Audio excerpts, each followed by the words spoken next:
জন্য যুব দলের পক্ষ থেকে যে আপ্যায়নের ব্যবস্থা আছে আমি ইতিমধ্যে শুনেছি, সেটা যথেষ্ট।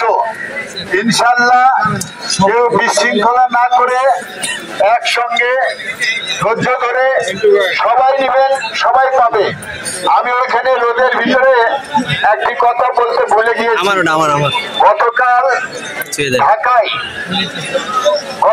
ঢাকায় আমাদের ভারপ্রাপ্ত চেয়ারম্যান জনাব তারেক রহমান আমাদের ডেকেছিল মিটিং করার জন্য।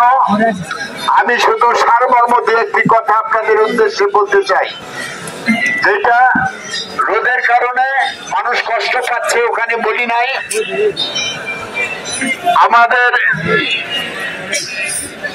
নির্দেশ দিয়ে অনুযায়ী যেটা বলেছে আপনাদের সঙ্গে এটা শেয়ার করতে চাই, সেটা এরকম যে প্রিয় ভাইরা, আপনারা নিজেদের ভিতরে কোনো অন্তর্কলহে জড়াবেন না দয়া করে।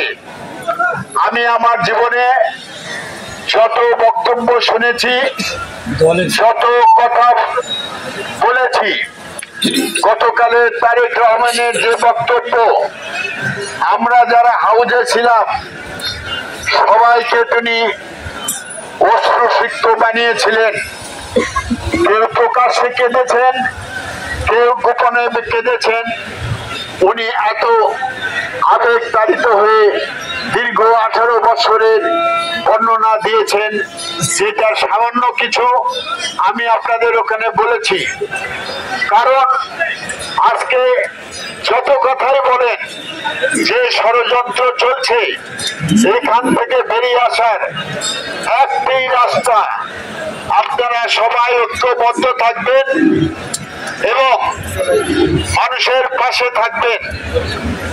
আর দুইটি কথা বলেছেন, একটি করা যাবে, আরেকটি কোনোভাবে করা যাবে না।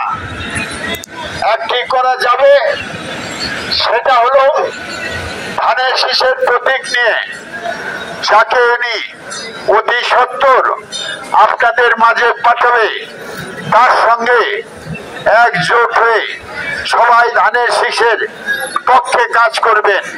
ঠিক আছে। আরেকটি কথা বলেছেন, অতীতে যেমন দেখা গিয়েছে সে ধানের শীষের নমিনেশন পায়নি, কাজ করেনি, উল্টো কাজ করেছে, তাদের জন্য কঠোর বার্তা। সেটা হলো তাদের কোনোভাবেই বিএনপির বিরুদ্ধে কোনো কাজ করতে দেওয়া হবে না। এই দুইটি কথা উনি জোর দিয়ে বলেছেন।